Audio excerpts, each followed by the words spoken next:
And we have electrodes now.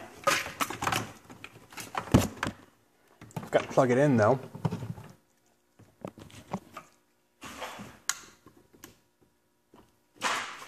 Steel putty knife. Not entirely certain what kind of steel, but it was in front of me. And a broken Sawzall blade.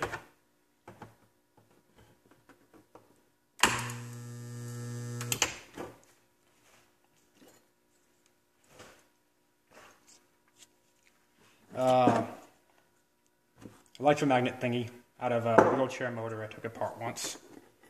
Also happened to be in front of me.